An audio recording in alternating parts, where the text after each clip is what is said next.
Hey, what's up guys, this is Rafiq from Redx Digital. Hopefully you guys are doing well. VFX and Blender and After Effects course में आपको खुशामदीद। आज के इस class के अंदर हम देखेंगे कि आप अपने 3D मॉडल को UV अनरैपिंग कैसे कर सकते हैं। क्लास शुरू करने से पहले मेरी आप लोगों से रिक्वेस्ट है, अगर आपने इस कोर्स की बाकी वीडियोस नहीं देखी हुई तो पहले जाकर उन वीडियोस को देखें ताकि आपको ये कोर्स पूरी एक तरतीब के साथ समझ आए। हर चीज़ एक क्लास के अंदर डिस्कस नहीं की गई है, थोड़ी थोड़ी क्लासेस मिलकर आपको सारा कॉन्सेप्ट डिलीवर कर रही हैं। और अगर आप इस चैनल के ऊपर नए हैं और आपने अभी तक सब्सक्राइब नहीं किया हुआ तो जरूर सब्सक्राइब कीजिएगा, इससे बहुत ज़्यादा मोटिवेशन मिलती है। तो चलिए चलते हैं क्लास की तरफ। तो यहाँ पर आप देख सकते हैं हमने जो एक टेबल का 3D मॉडल पिछली क्लास के अंदर क्रिएट किया था। अगर आपने वो क्लास नहीं देखी तो यहाँ से देख सकते हैं हमने ये एक 3D मॉडल क्रिएट किया था। हम यहाँ से इसको रीनेम कर सकते हैं। अब रीनेम करने का तरीका क्या है कि आप यहाँ से अपने ऑब्जेक्ट को डबल क्लिक करेंगे तो ऐसे भी रीनेम कर सकते हैं, या फिर क्लिक करने के बाद जहाँ पे आपका कर्सर होगा वहाँ पे आपने अगर आप F2 को प्रेस करेंगे तो वो आपके सामने एक विंडो आ जाएगी। आप यहाँ से इसको रीनेम कर सकते हैं। फॉर एग्जांपल मैं यहाँ से इसको रीनेम कर लेता हूँ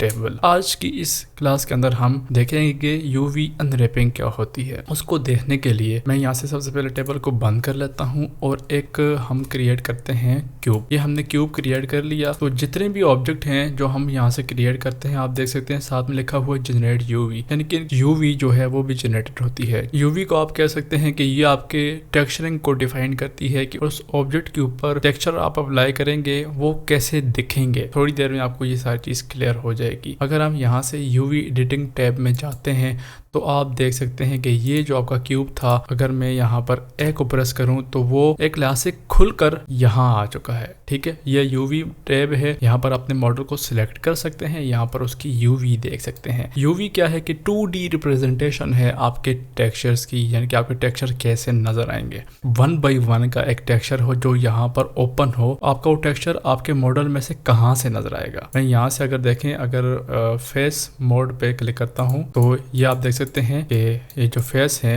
अगर मैं एक फेस को सिलेक्ट करूं तो वो उस टेक्सचर में कहाँ होगा, यहाँ पर आप देख सकते हैं। तो बड़ी परफेक्ट जो है वो UV यहाँ पर आपके पास बनी हुई है। परफेक्ट कैसे कह सकते हैं कि यहाँ पर अगर आप 1 को प्रेस करें तो आप देख सकते हैं कि मॉडल जो है वो बिल्कुल एक परफेक्ट क्यूब है और इनके जो फेसेस हैं वो भी बिल्कुल परफेक्ट क्यूब लायक हैं। लेकिन होता ये है कि जब हम यहाँ पर मॉडल क्रिएट करते हैं तो और उसके ऊपर थोड़ी सी मॉडलिंग करते हैं, टैब को प्रेस करते हैं और यहाँ से इस फेस को सिलेक्ट करते हैं, E को सिलेक्ट किया और इसको एक्सट्रूड किया, S को प्रेस करते हैं, थोड़ा स्केल अप कर लिया। तो अब होगा क्या कि वो उसकी UV जो है ना वो चेंज नहीं हो रही, वो अपडेट नहीं हो रही। साथ साथ मैं फिर से E को प्रेस करता हूँ, इसको एक्सट्रूड करते हैं, फिर से इसको E को प्रेस करके एक्सट्रूड किया, स्केल को डाउन करते हैं, फिर से E और ऐसे। तो हमने एक ये ऑब्जेक्ट बना लिया है। लेकिन अगर हम जाते हैं UV में और इस सारे ऑब्जेक्ट को सिलेक्ट करते हैं तो आप देख सकते हैं कि ऑब्जेक्ट में कई ज्यादा फेसेस और एजेस हमने क्रिएट किए हैं, लेकिन यहाँ पर क्या है कि वो जो UV है वो अपडेट नहीं हुई। अब यहाँ पर अगर आप टेक्सचर लगाएंगे तो वो थोड़ा सा मसला करेंगे। यहाँ पर मैं थोड़ी देर के लिए शेडिंग मोड में जाता हूँ। अगर आपको ये समझ नहीं भी आता शेडिंग मोड में क्या हो रहा है तो परेशान होने की जरूरत नहीं है, अगली क्लास में हम इसी को डिस्कस करेंगे। मैं यहाँ से इसके ऊपर चेकर बोर्ड का एक मटेरियल लगाता हूँ तो अब आप देख सकते हैं कि ये थोड़ा डिस्टॉर्ट हो चुका है। ये चेकर बोर्ड जो है इसके ये चेकर जो है बिल्कुल स्क्वायर में होने चाहिए, जिस आपको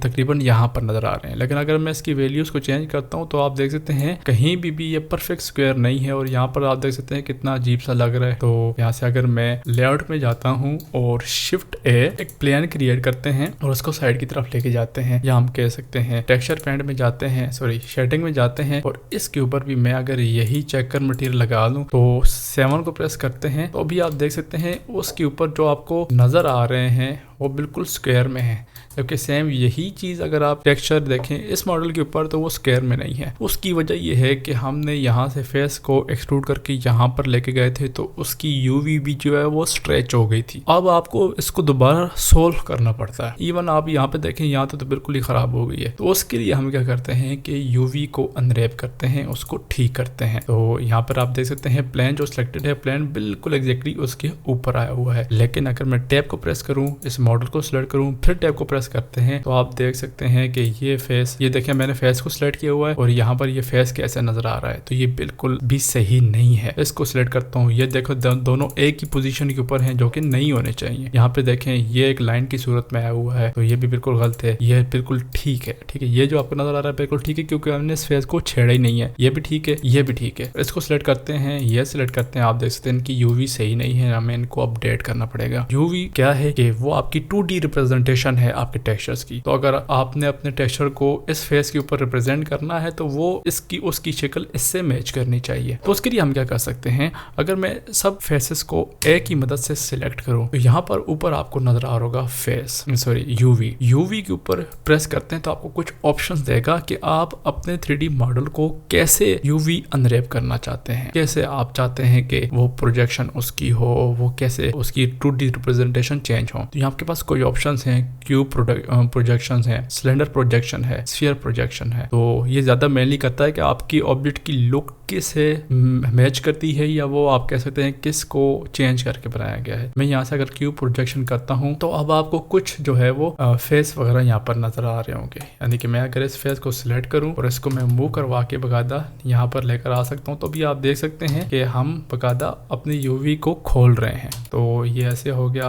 बकायदा मैं इन दोनों को सिलेक्ट करके अगर मैं पॉइंट या वर्टेक्स मोड में जाता हूँ और जी को, तो अभी आप देख अपनी यूवी को चेंज कर रहे हैं। यहाँ से मैं फेस मोड में जाता हूँ और फेस को सिलेक्ट करते हैं तो अभी आप देख सकते हैं हमने फेस को सिलेक्ट करके साइड की तरफ कर लिया। तो हम अपनी मर्जी से भी इनको चेंज कर सकते हैं। अब ये दोनों सेम लग रहे हैं तो मैं इनको उठा के नीचे लेकर आता हूँ तो अभी आप देख सकते हैं थोड़ा सही तरीके से यूवी नहीं की है, टेक्सचर जो है यहाँ पर स्ट्रेच आउट हो जाएगा। तो यहाँ पर क्यूब जो है अच्छे से काम नहीं कर रहा क्योंकि इसकी शेप देखें तो वो क्यूब की तरह फिलहाल नहीं है। फिर से यूवी में जाते हैं, सिलेंडर प्रोजेक्शन करते हैं तो ये तो बिल्कुल भी ठीक नहीं है। इवन कि अगर आप एस को प्रेस करके, सॉरी ए को प्रेस सेलेक्ट करके एस को प्रेस करेंगे, इसको छोटा कर सकते हैं तो आप देख सकते हैं आज जो आपका टेक्सचर होगा उसमें से ये नजर आएगा। या फिर ये है कि मैं यहाँ से यूवी में जाता हूँ और कर लेते हैं स्फीयर प्रोजेक्शन, जस्ट लाइक वो ऐसे स्क्वायर से लेगा जिस तरह ये स्फीयर हो या उसके करीब करीब हो। फिर भी इसकी यूवी अच्छे से नहीं है। लेकिन अगर मैं यूवी में जाता हूँ, यहाँ पे लिखा हुआ स्मार्ट यूवी प्रोजेक्ट, इसको चेक करता हूँ और कुछ भी वैल्यू चेंज नहीं करता और ओके करता हूँ तो अब आप बकायदा देख सकते हैं कि आपका मॉडल जो है ना वो यहाँ पे नजर आ रहा है। इवन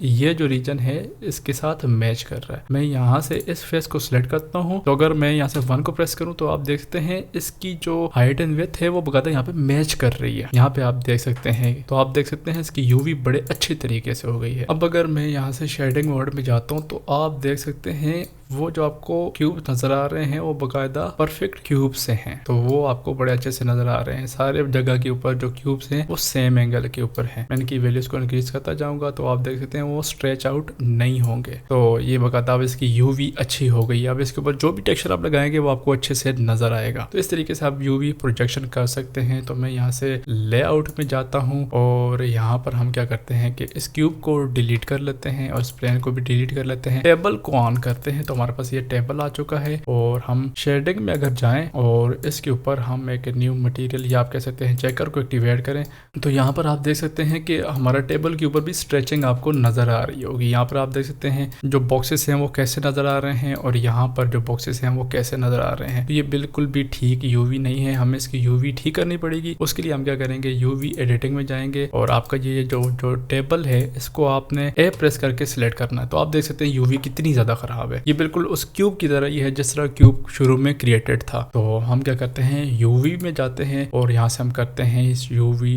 प्रोजेक्ट और ओके करते हैं। तो अब आप बकायदा देख सकते हैं टेबल का टॉप रीजन आ गया, ये बॉटम आ गया और ये इसकी लेग्स आ गई साइड पे बकायदा आपको नजर आ रही है। अगर मैं टॉप व्यू को सिलेक्ट करूं तो ये सिर्फ और सिर्फ टॉप है। 7 को प्रेस करते हैं तो आप देख सकते हैं दोनों के साइज है वो भी तकरीबन सेम पर्सपेक्टिव से है। अब हम जाते हैं शेडिंग में तो आप देख सकते हैं आपको बकायदा हर जगह पे परफेक्ट स्क्वायर जो है वो नजर आ रहे हैं। यूवी ठीक हो चुकी है। अब जब भी इसके ऊपर आप टेक्सचर अप्लाई करेंगे वो स्ट्रेच आउट नहीं होंगे क्योंकि आपने इसकी यूवी को क्लियर कर लिया है। बाकी भी कई सारे ऑप्शंस हैं।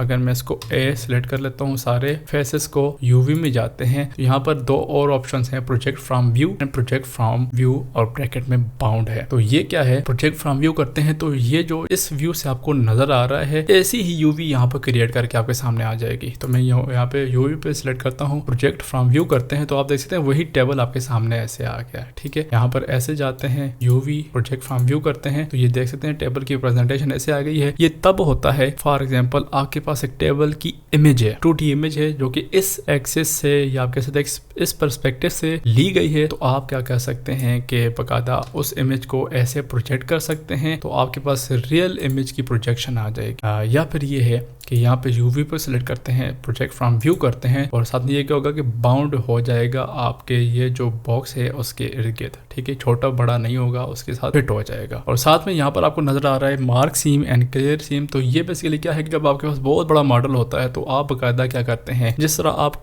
दर्जी जो है एक कपड़े बनाता है तो बाजू को अलग काट के साइड पे करता है, जो कमीज वाला पोर्शन ऊपर का होता है वो अलग, जो शलवार होती है उसके अलग जेबें वगैरह अलग अलग से कटे हुए होते हैं। तो अपने मॉडल की यूवी को काट सकते हैं, बता सकते हैं कि इस रीजन को अलग से आपने देखना है, इस रीजन को अलग देखना है, इस रीजन को अलग से देखना है। तो ये आप बाकायदा सीम्स क्रिएट करके देख सकते हैं जो कि हम आइंदा किसी और ट्यूटोरियल में देखेंगे। और या फिर आप यहाँ से रीसेट कर सकते हैं। और अगर मैं इसको आप सिलेक्ट करूँ तो आप देख सकते हैं यूवी, और इसको मैं रीसेट करता हूँ तो सारे के सारा आप देख सकते हैं यूवी सारी की सारी स्क्वायर हो गई है, जो कि बिल्कुल ठीक नहीं है। फिर से हम शेडिंग में जाते हैं तो आप देख सकते हैं बड़ी खराब यूवी हो चुकी है। तो यूवी में जाते हैं, यूवी स्मार्ट यूवी प्रोजेक्ट, और 90% में ये बिल्कुल ठीक काम करता है। अभी आप देख सकते हैं इसने थोड़ा और आपको यूवी जो है वो क्रिएट करके दे दी है, जो कि फिर भी आप देख सकते हैं आपको बकायदा नजर आ रहा है सही तरीके से। मैं शेडिंग में जाता हूँ तो आप देख सकते हैं यूवी बड़े अच्छे से होकर आ गई है। अच्छा, यहाँ पर आप देख सकते हैं थोड़ा मसला है, ये थोड़ा रोटेशन हो गई है, तो कोई मसला नहीं है। अगेन सबको सिलेक्ट करना है, ठीक है, ए को सिलेक्ट किया। अच्छा, तो आप यहाँ पे देख सकते हैं सारे के सारे पॉलीगॉन सिलेक्टेड नहीं थे, ए को प्रेस करके सबको सिलेक्ट करना है। यूवी में जाते हैं और यहाँ पर हम करते हैं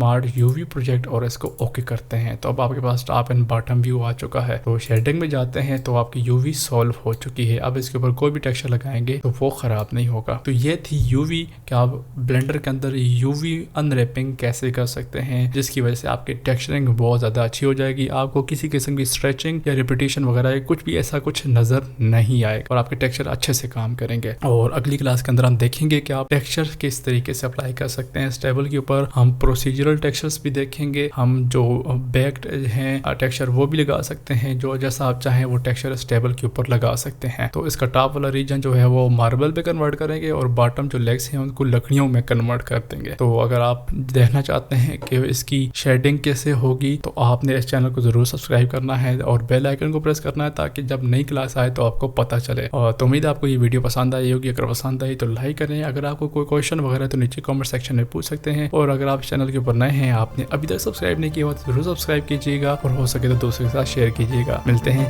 अगली क्लास में। पीस।